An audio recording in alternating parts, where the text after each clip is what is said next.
All right, thank you so much for availing yourself here on a Sunday morning. I hope you're all feeling good after the whole events that happened in Durban yesterday. You did not enjoy yourself too much, so you are still to focus today. Let me salute my fellow colleagues, the generals and district commissioners that are assisting me in fighting crime in this province together with my deputies, both from the policing side as well as the investigation. I'm here this morning in order to speak to you about the policing issues that are happening in KZN as well as in the Republic of South Africa. So I'm presenting this briefing to the citizens of this province and by extension, the inhabitants of the Republic of South Africa, specifically about the work of the political killings task team. It's been spoken about a lot, I'm sure you know that. Let me give a bit of a background about this political killings task team.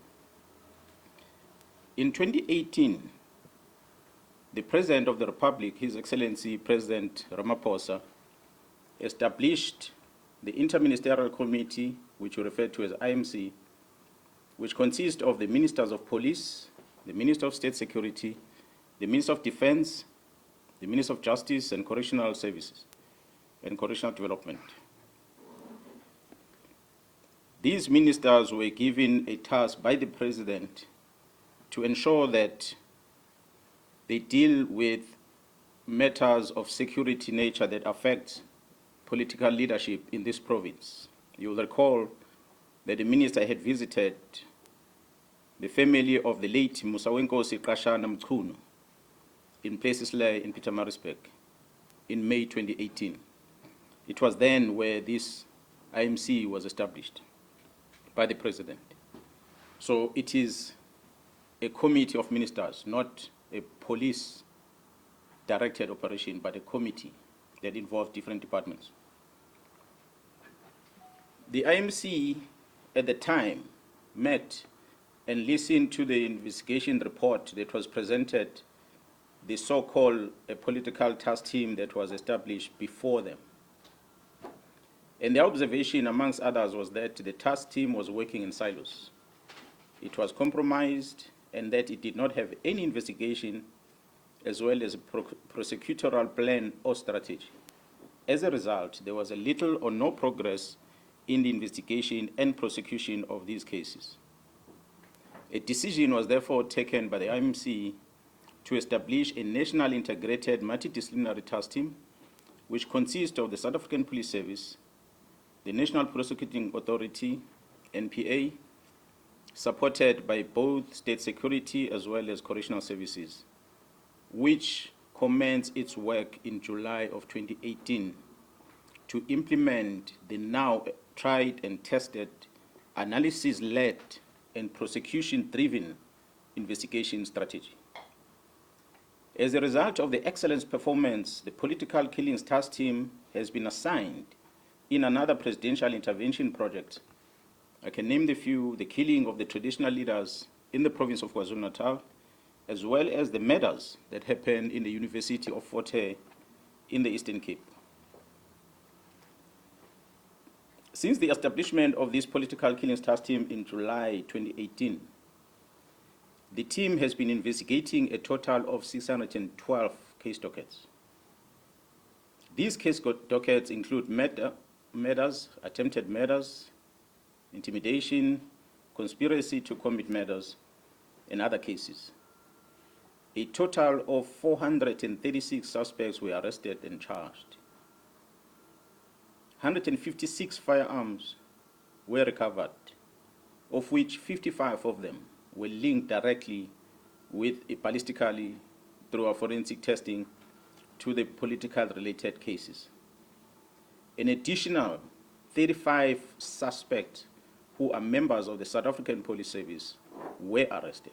The notable one is the one who's now in prison, who's been working with the parliamentarian who was involved in the murder, about the murder of one Siniso Magado. We're going to talk about that later.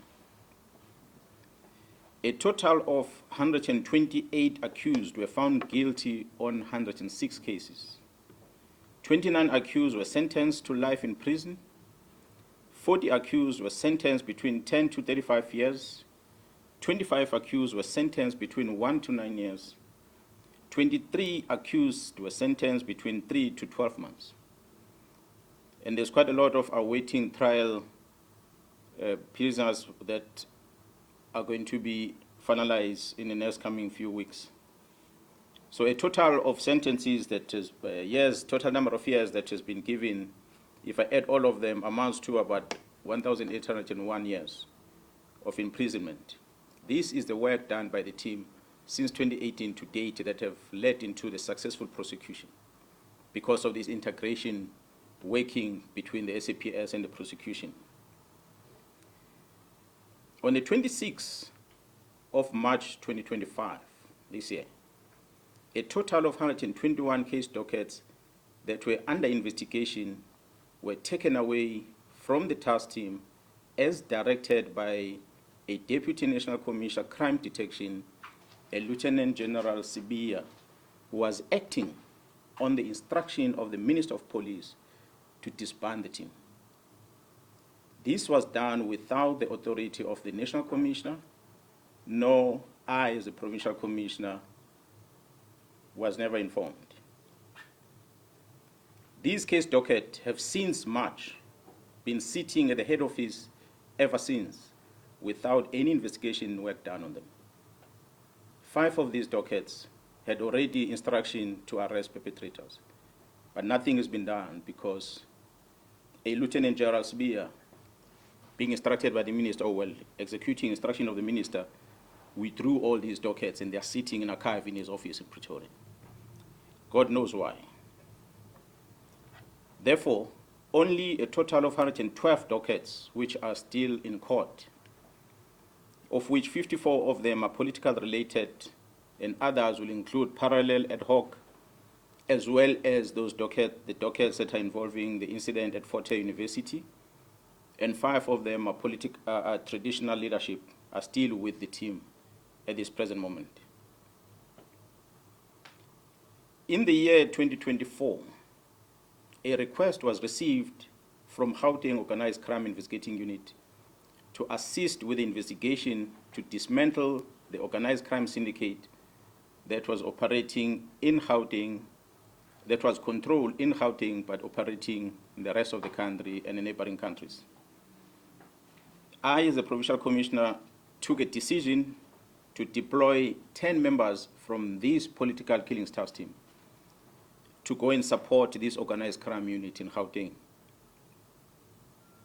I can tell South Africans that this decision was a cause for the disbandment letter of this team, because they overstepped their mandate of only focusing in KZN. They went to support Gauteng organized crime unit with the dismantling of a criminal syndicate. And I can confirm before the South Africans today that the investigation which these members were involved with in Gauteng has unmasked the syndicate. And this syndicate involves, amongst others, politicians who are currently serving in Parliament. The law enforcement officers include the members of the South African Police Service, the Metro Police, and correctional services. They include prosecutors in Gauteng province, the judiciary, and all these are controlled by the drug cartel as well as business people in that province of Gauteng. This act, of course, undermines the criminal justice system in this country.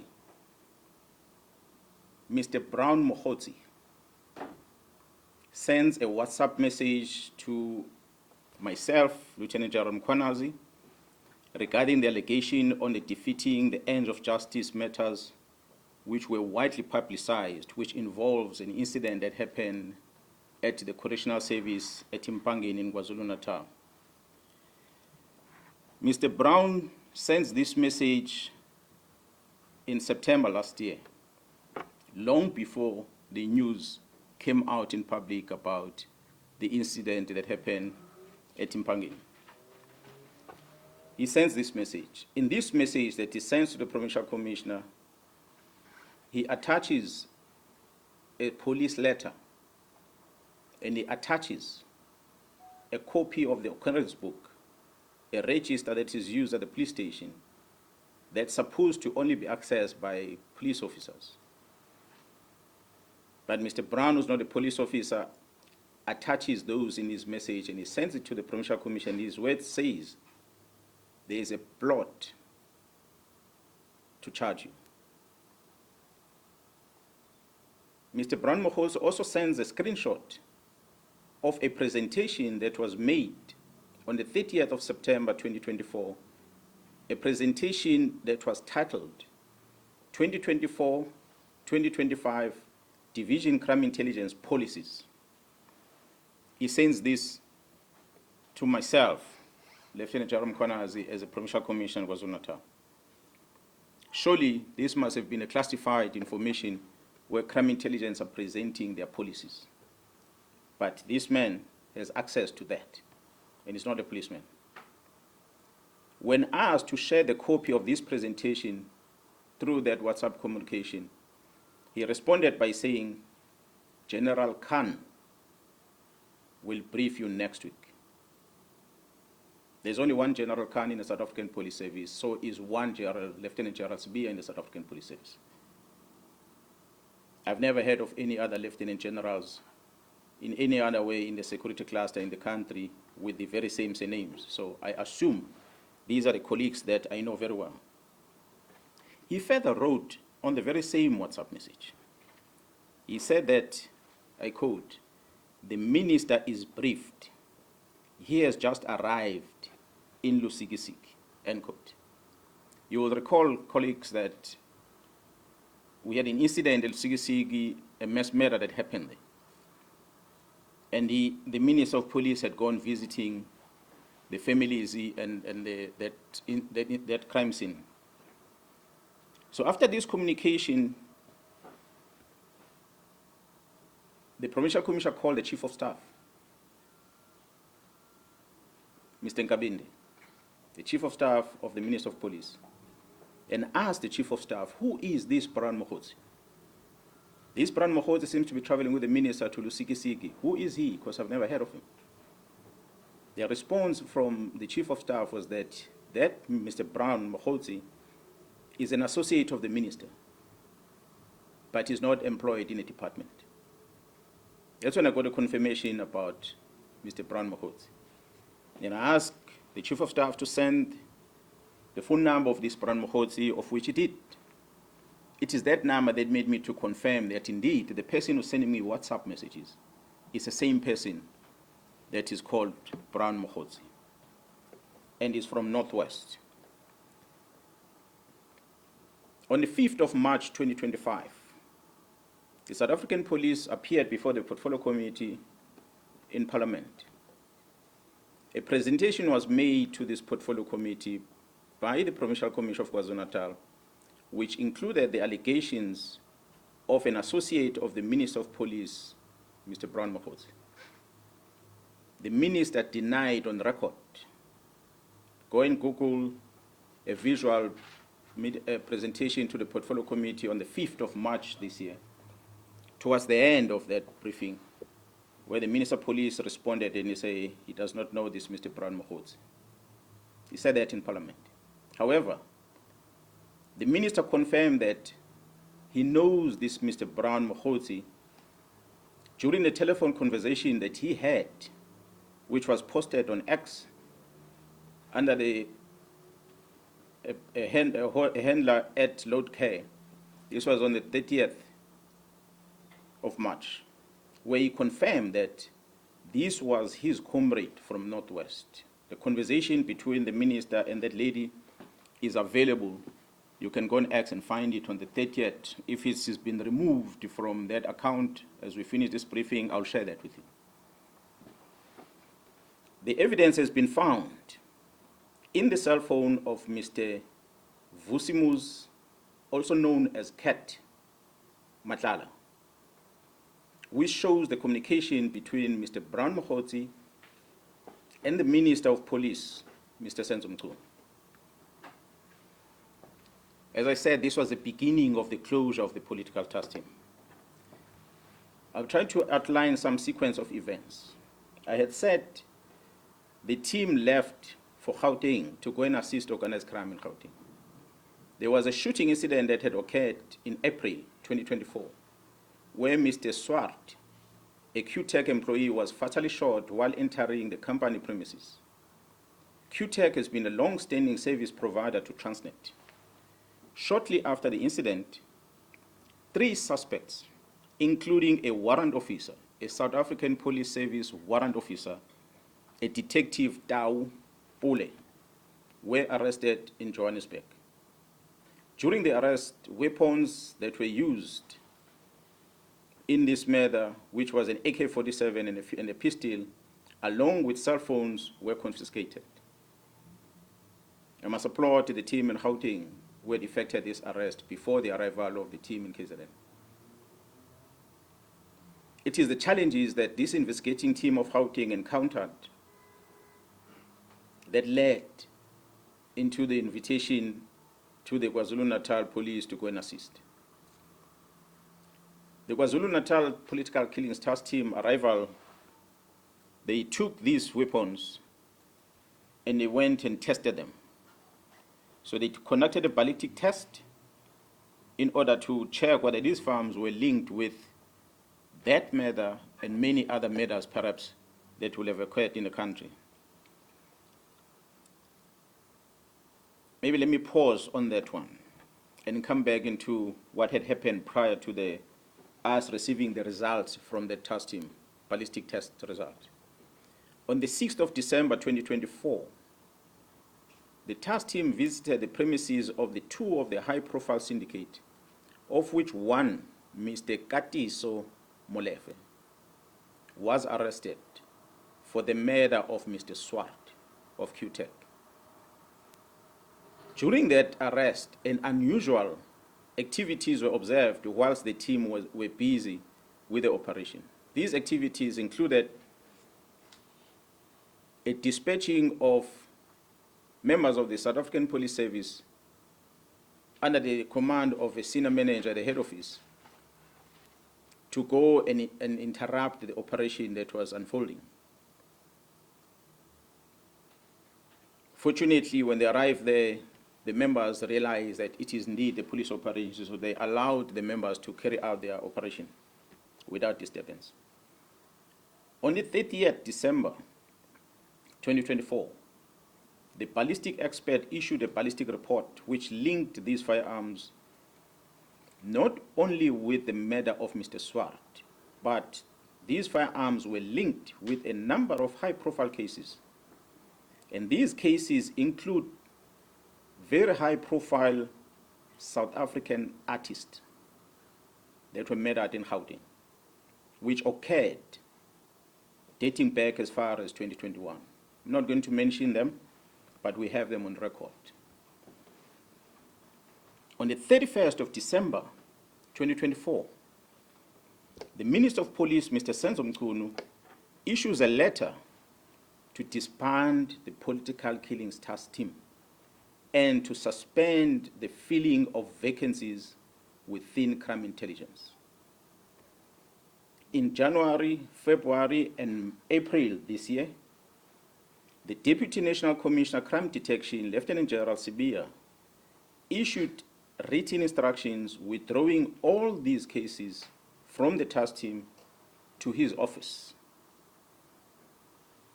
On the 14th of May this year, 2025, the task team arrested Vusi Muzi, who is also known as Cat Matlala, for an attempted murder ×3. I must highlight that this Mr. Vusimuzi Cat Matlala is an individual who was awarded a police contract of over 360 million rand in 2024. An analysis was conducted on electronic communication of this arrested person. This analysis reveals communication between the arrested Vusimuzi at Nhlanhla, Mr. Brown Mkhwanazi, an associate of the Minister of Police, as well as the Minister of Police, Senzo Mchunu. On the 1st of January, the letter is issued on the 31st. On the 1st of January, 2025, Mr. Brown Mkhwanazi sends a WhatsApp to Vusimuzi Cat Nhlanhla, and it reads as follows, I quote, "I have arranged a meeting for Sibiya and the minister. They must have a solution." And it follows another message. "The task team that came to your house and harassed you have been dissolved. They got the letter on Monday. As we speak, they are bringing all docket to Sibiya." This letter is issued on the 31st of December 2024. This communication is on the very next day, the 1st of January 2025, where it says the dockets have been called and have been sent to Sibiya. Yes, we know the dockets only were sent to Sibiya in March this year. Further analysis of the chats indicates that Vusimuzi Cat Nhlanhla is financially supporting the Minister of Police and Mr. Brown Mkhwanazi's political endeavors. This is supported by the evidence of conversation and the proof of payments of guests for January 8 traveling cost and the Ghana dinner in Cape Town, which was done in 2025. The proof of payment, we have it. As I said, we're going to share with you where Mr. Nhlanhla is sending this proof of payment to Mr. Brown Mkhwanazi. On the 2nd of January 2025, at about 10:05 in the morning, Vusimuzi Cat Nhlanhla receives a copy of the letter of the disbandment of the political killings task team from Mr. Brown Mkhwanazi, who is an associate with the Minister of Police. I pause to remind you that this is the very same Brown Mkhwanazi that the Minister of Police had denied in Parliament and later confirmed to be his comrade but not involved with police matters. But he's sending this communication. That's what we have discovered through the investigation. On the 14th of January 2025, Mr. Brown communicates with Mr. Vusimuzi Cat Nhlanhla as follows, I quote, "Sure, don't forget to work on your invoices." On the 15th January, Mr. Vusimuzi Cat Nhlanhla responds with a screenshot of an invoice that he has submitted to the South African Police Service, which I guess was due for payment on his contract. On the 26th of January 2025, Mr. Brown Mkhwanazi sent a message to the Minister of Police, Senzo Mchunu, which reads as follows, I quote, "The guy of the funding in bracket 20 is also in Joburg from Tuesday. He is the one I said has a 3 billion contract with SAPS." Close quote. Open quote, again another message. "I am also meeting with the DNC and the COS today." Now, in the abbreviation, the DNC in the South African Police Service is referred to as the Deputy National Commissioner, and the COS will be, in this regard, the Chief of Staff. He says, "I'm also meeting with the DNC and Chief of Staff today in Durban for finalization of Khumalo and General Mkhwanazi's matter." Close quote. Another message reads, "DNC is waiting for the Chief of Staff here. This is very significant." Close quote. This is extracted from the communication of the arrested person. So we ask ourselves a question. Is there a theory of conspiracy targeting senior officers involving the Minister of Police in this country? On the 31st of December, we have seen Mr. Brown Mkhwanazi sending the following message to the Minister of Police, which reads, "Minister, I'm going to get the case number and the judgment for you. Now we got something proven by the court. It is a matter now which either Sibiya or the minister can charge Khumalo and apply Rule 9 of the disciplinary regulations of the South African Police Service. It took the Constitutional Court to release a man who was sentenced to life imprisonment through a forced Section 204 confession. Imagine, Comrade Senzo, after 30 years of democracy, having this kind of policing. The good thing now is that these are not allegations, but a court judgment. This is extracted from a conversation that Mr. Brian Mokgotsi is sending to the Minister of Police. On the 13th of May this year, the contract of Vusumuzi Cat Matlala was cancelled by the National Commissioner of the South African Police Service. On the 14th of May this year, Vusumuzi Cat Matlala sent the message to Brian Mokgotsi, which reads, I quote, "Morning. Just to let you know that my contract was cancelled yesterday. And I see you've been ignoring me and promising me things that never happened. Luckily, took screenshots of every conversation just in case something like this might happen. I'm taking all this to media and some to court on Friday when I do the interdict." Close quote. On the 30th of May, 2025, the Investigative Directorate Against Corruption, which is referred to as IDEC, requests the exhibits from the cell phone of Vusumuzi Cat Matlala from the Political Killings Task Team, and they download the content of the cell phone. IDEC is a unit that was established to deal with corruptions in the country. We don't know what is it that we're investigating for them to come and ask for these cell phone downloads. On the 25th of May, on the 30th of May, I beg your pardon. On the 25th of June this year, the project coordinator of the Political Killings Task Team is arrested by IDEC. A dramatic arrest. A dramatic arrest. On the 26th of June 2025, the accused, Katiso KT Molefe, who was arrested by the very same task team, was granted bail. Guess that one went under the radar. The work of the organized crime in Gauteng, supported by the Political Killings Task Team, has indeed been compromised. The disbandment of the Political Killings Task Team was influenced by the sterling work that they performed in Gauteng to uncover the criminal syndicate, which involved some members of the criminal justice system operating in Gauteng province, and not because of what I presented earlier, which was the work they did in the province of KwaZulu-Natal. Their demise was as a result of them assisting Gauteng to uncover the criminal syndicate. Despite all these challenges, we acknowledge and appreciate the resilience of the members of the Political Killings Task Team.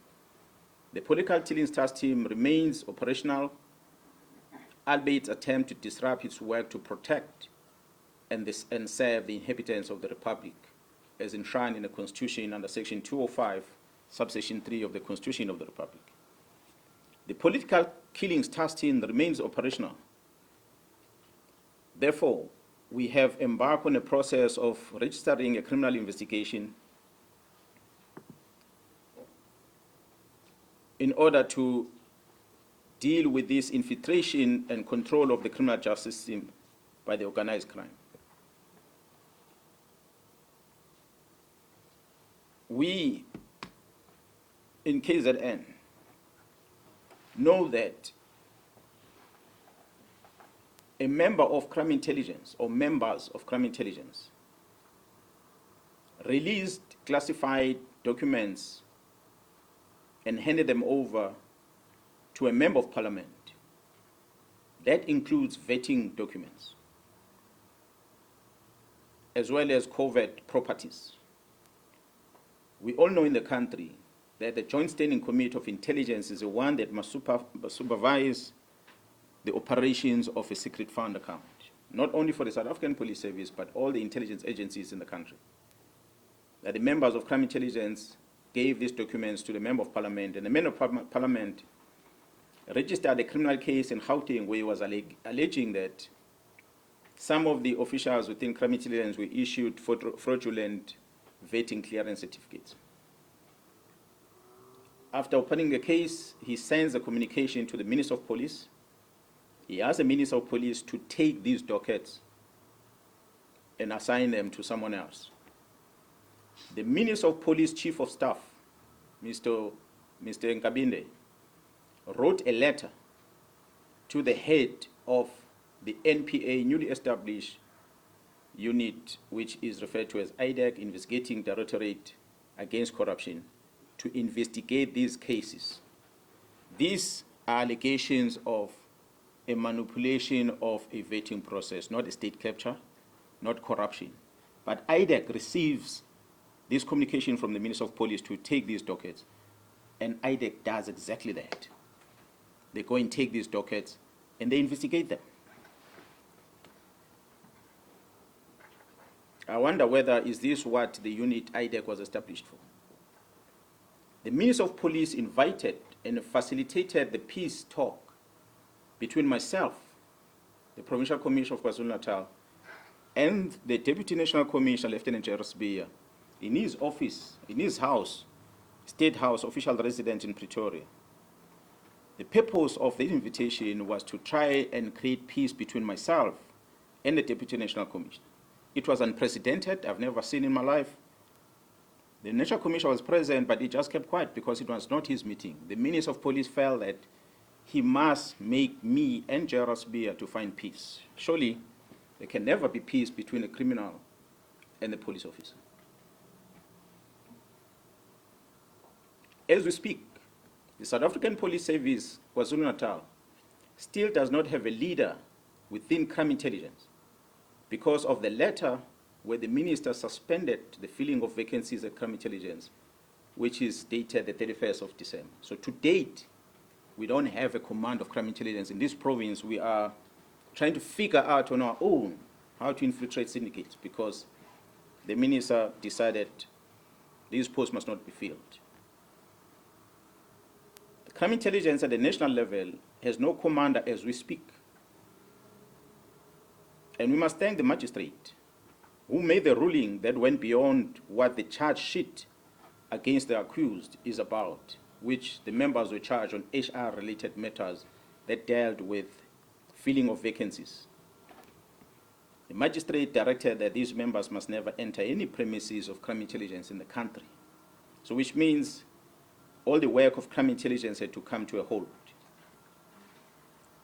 Interesting for us is that another magistrate who then had the matter of the second accused on that case, who had remained in custody last week, did not issue the same condition.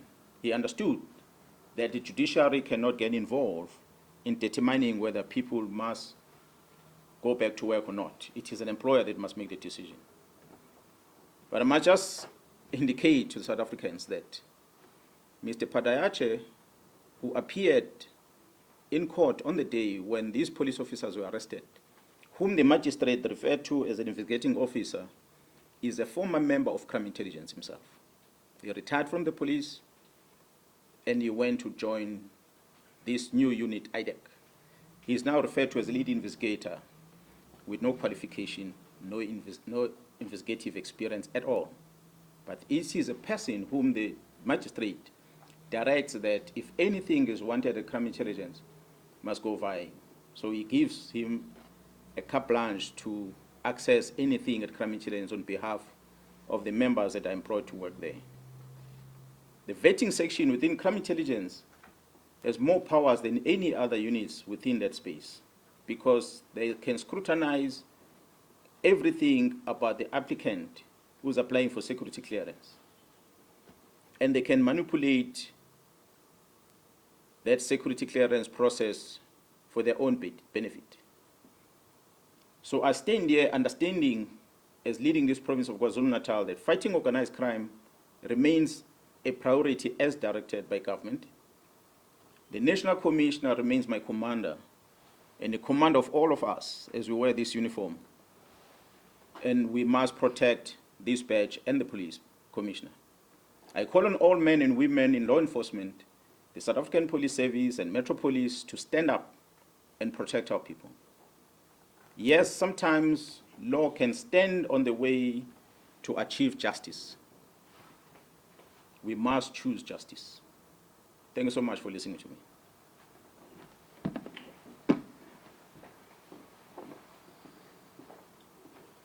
Thank you, colleagues. That was the brief from the Parliamentary Commissioner. We are going to share this with you to look at the numbers and stuff later on, after this briefing. Now it's time for you to ask questions related to this. Let me see by the show of hands. And with this one, we are doing only one round. And we are done. I've got 3 hands already. Jason, you go first. Thank you so much, Jason Tati from Channel. Thank you for the comprehensive update. I did hear you say that there will be a criminal investigation, but I want to ask you more directly. Would Minister and CBA be investigated, or are they being investigated as we speak for this? Because from what you've outlined, there are clearly a number of crimes that have been committed there, and these are the names that have been central to what you've been outlining. The second part of this is, what does this mean for your working relationship, for the work that you do here with your team? Considering that there is this, it's more than an elephant in the room, but considering that there is this, how will this impact the work that you do?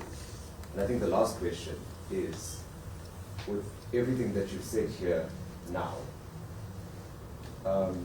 what do you foresee happening to you? Do you see any implications for yourself based on everything you've heard? Thank you. I'll take one, I'll answer to each one of you. I'm a police officer who understood the task at hand. When I joined the service, it was my resolve to make sure that I deal with criminals head on. Hence, I had chosen a career within the combating side of policing. That's what led me to work in the units that I worked for over time. Yes, I've been a provincial commissioner, and I'm still a provincial commissioner, coordinating different type of policing operations in this province. And I've been involved with a lot of operations in the country in the past. And I understand that at this present moment, the war that we are facing is so serious that it deals with high-level senior officers within the criminal justice system. Therefore, it is important for us to go into a combat mode. It is important for me to make sure that I take on the enemy directly. So when you see me and you see this management and you understand that we have hard-working men and women, not only in KZN, but across the board in the country, who doesn't like crime, who doesn't like these criminals. I, fortunately, am a citizen in this country. My families are spread across different provinces. So it is my duty and the fellow police officers to protect them. So I'm not going to surrender their freedom. I'm not going to surrender their safety to anyone. So I will die for this badge. I will die for them. So I will fight this fight until the end. Wherever the end is, we will fight. We're not going to stop. We've got family members, brothers and sisters, we've got children that are exposed to drugs. This drug cartel, which includes a group in Gauteng that's operating in Gauteng as their headquarters, are importing these drugs from abroad, South America in the main, through this port of Durban, amongst others, to Gauteng, and they process them in Gauteng, and from there they distribute this drug all over in the country as well as other countries. We've been involved with a lot of shooting incidents in KZN, especially at Inanda. As we are engaging with these youngsters, we are doing analysis, and we are realizing, yes, they might be ill-disciplined kids, but their behavior is encouraged by the substance that they take. It gives them courage to kill. It gives them courage to rape. It gives them courage to murder. And if we take away this substance, they will become good citizens. They will become good kids. So therefore, we need to get rid of drugs. Now, we understand when we fight with the drug cartels that have controlled police generals, have controlled prosecution and judiciary, it's not going to be a small game. So unfortunately, some of us have to sacrifice. We've reached a stage where we are sacrificing for the good of the South Africans, for the children of South Africa, to be free from drugs. So I do hope that the authorities that have been briefed about this will take necessary action in dealing with it. As a police officer, I cannot turn a blind eye when I see a crime being committed. That's why I mentioned that. We are already working with the prosecution, working on case dockets for those that took a decision to stop the investigation. So we have to investigate to establish, because this new administration came into office last year. This IMC that was established by the president has been in existence before the new government. Ever since the new government took over, to date, there's never been a briefing given by myself, nor my management. I believe nothing done by the provincial, the project leader, which is General Khumalo, who's now arrested. I cannot talk much about my boss, but us, as people who are running on the ground, we have never given a presentation to the Minister of Police about the work, the successes that I presented of this political killing task team in this province. So for a decision to disband it, we are 100% sure after evidence collected that it is informed by the work that they were doing in Gauteng, which the work they did in Gauteng was affecting the people that are closer to the people that are closer to our executive authority. So our investigation is going to be that wide. We're going to uncover anyone had a role to play. There are people that refer to themselves as whistleblowers. The strategy that is being used is to make sure that they taint the image of a person in a public space. They talk bad about you in the public space. For a member of parliament to come and talk about the procurement of facilities of crime intelligence, which is a covert thing, which is something that should not be in a public space, is not been questioned by anyone. The person who's accused understands that he cannot speak in public about it because it's a covert thing. If he speaks public about it, he's going to be facing a criminal offense himself. Now they're exploiting that gap, that we know this person can't speak, so let's speak and make him look bad. He can only speak behind closed doors in parliament, but he can't speak to the public.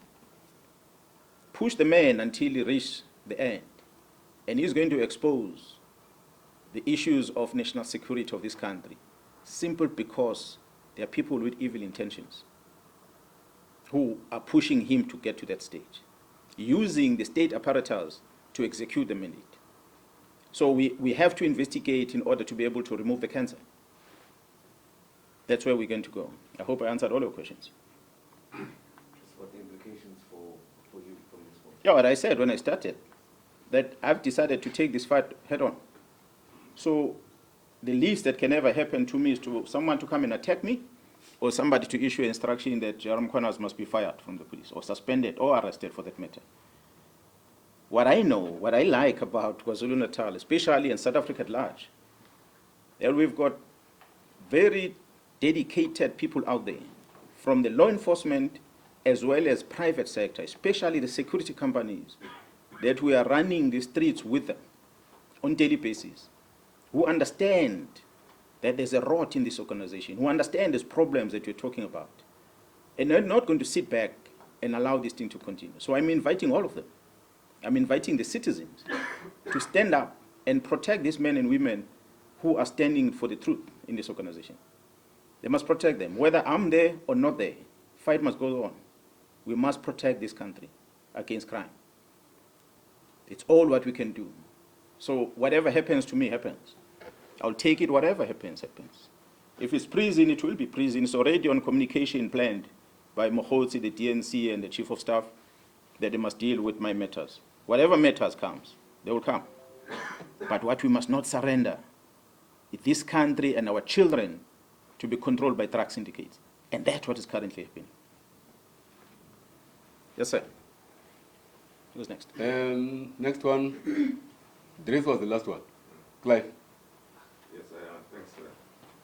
My name is Klando from The Witness. My first question is really it's around clarity. You talk about evidence collected. Obviously, when you collect evidence, whatever evidence you get, it must be preceded by an investigation.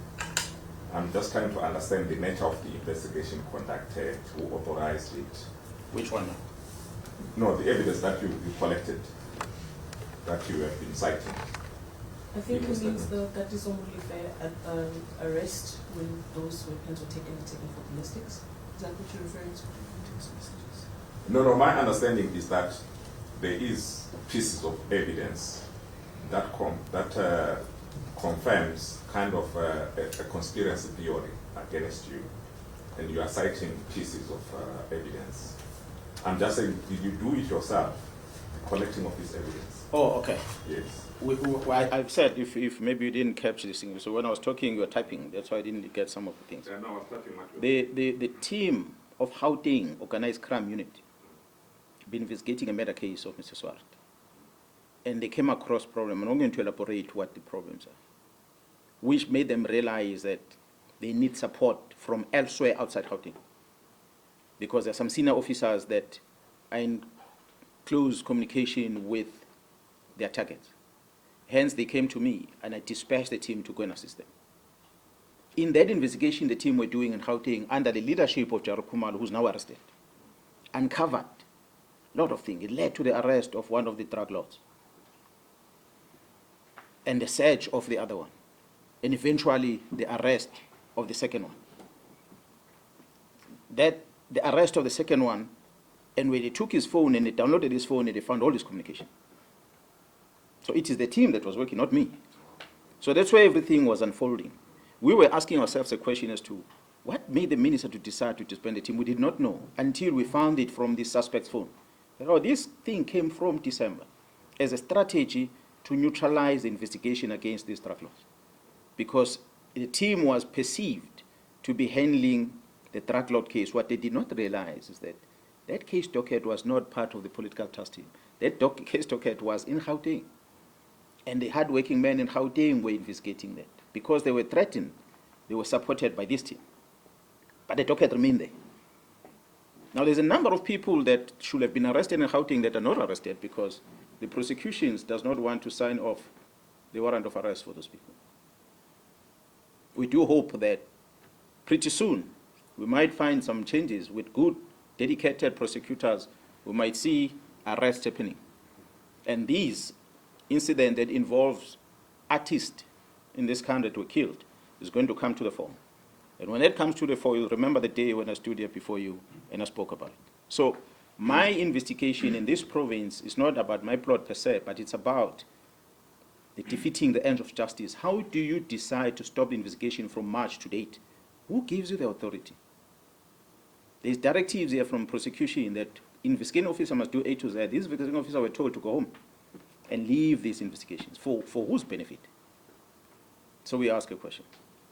And the instruction says, as per the directive of the executive authority. Now we ask ourselves, when we're going to scrutinize this, we investigate, what is the constitutional mandate of the Minister of Police and what is the constitutional mandate of the South African Police Service? What is the Police Act saying about the powers of the Police Commissioner versus what the Minister of Police is supposed to do? There's a policy and there's operations.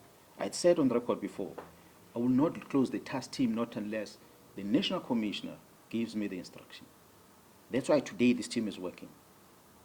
So we're not going to stop.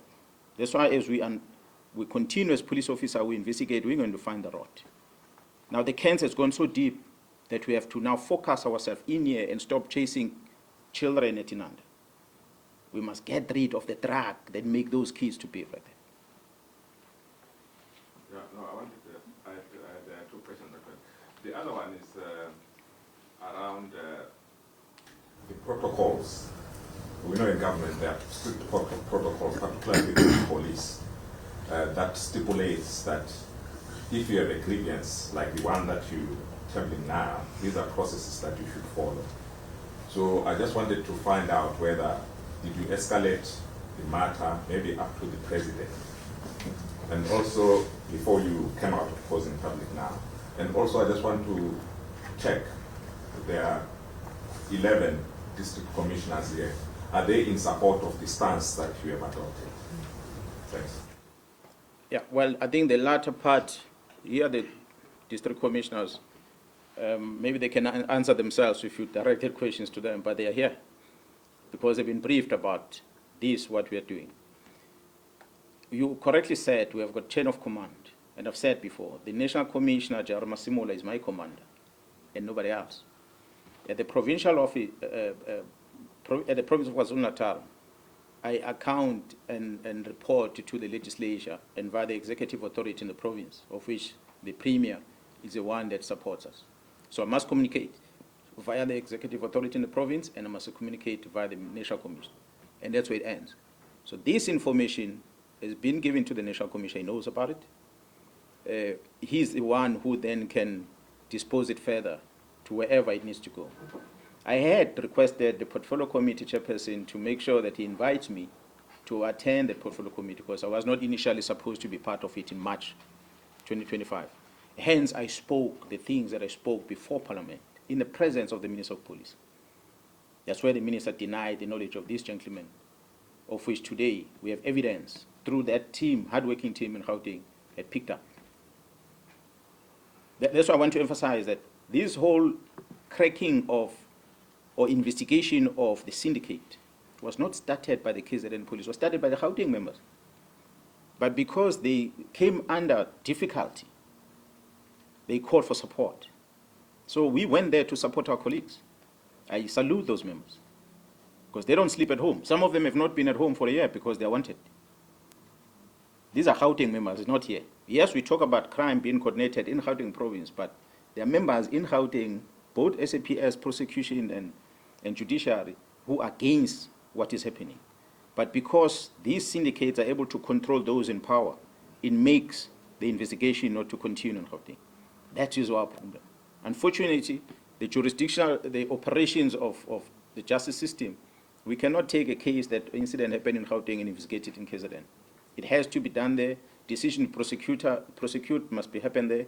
The judiciary, the preside over it must happen in the same place.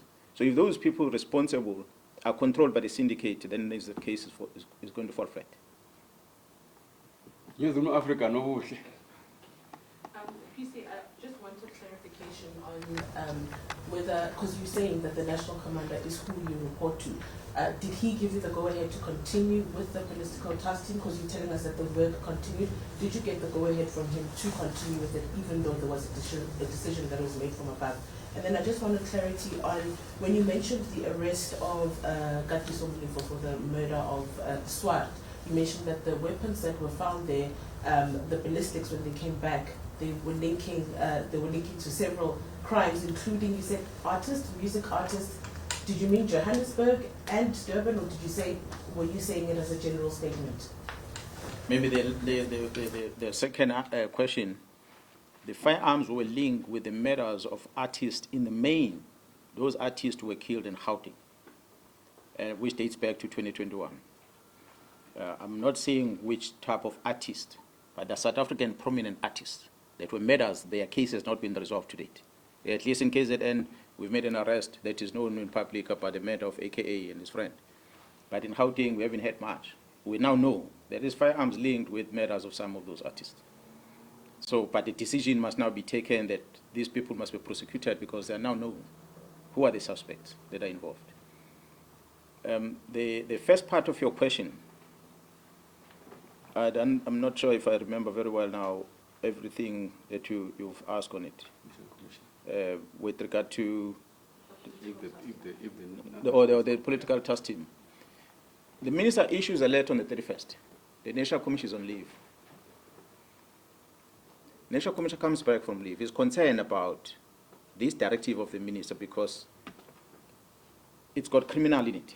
that you don't stop a criminal investigation. Even the National Commission himself can't tell a constable to stop an investigation. So who is then the minister can say that? And the Deputy National Commissioner will then issue these directives. The National Commissioner signs a letter, a call-up instruction, to continue deploying this task team to work. He authorized it in black and white, and he even put budget on it. So the team has been working ever since under the authority of the National Commission. The National Commission has never disbanded the team. That's why I said he never issued the instruction of withdrawing of case dockets. Hence the investigation, because we now have to establish who then does this. So surely if the National Commission doesn't toe the line, he must go himself, most likely. Wonder why we had some things on the news last weekend. Because then if he goes, they take over and everything can be controlled. Last one. Okay, SABC. Both of you. Okay. There is, yes. Sir, yes. Just for clarity's sake, we have the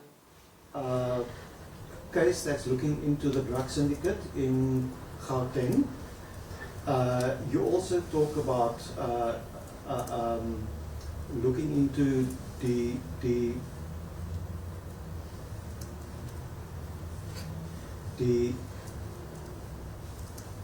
defeating the end of justice. Now, when we talk about that, where was the case registered? Which unit is carrying that docket?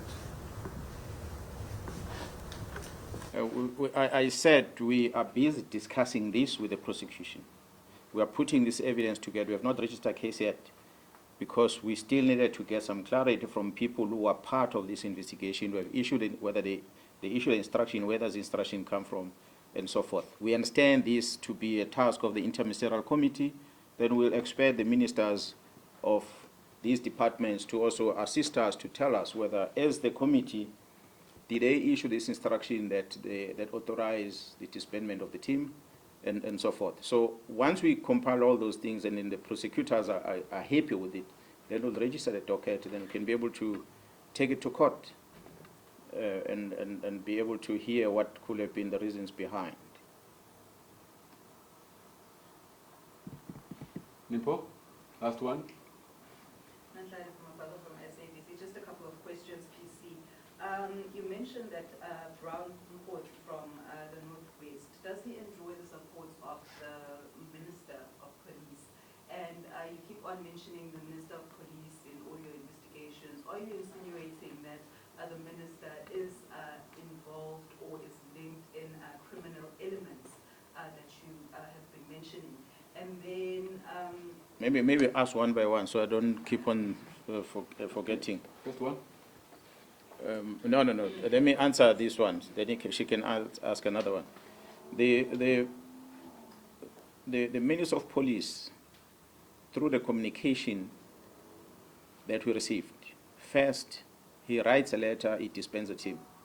In the same letter, he stops the filling of vacancies. We are 7 months down the line without a command of crime intelligence. We don't know the reason. We've asked the National Commission to explain to us why is this. He says the minister gave the instruction. So we don't know what is the intention. And we, in Parliament, even say that we don't know what informs the minister to say disband the team, because the team's work speaks for itself, is there. I mean, on frequent basis, the previous ministers were briefing the nation about what the team is doing. This new current administration has not done that.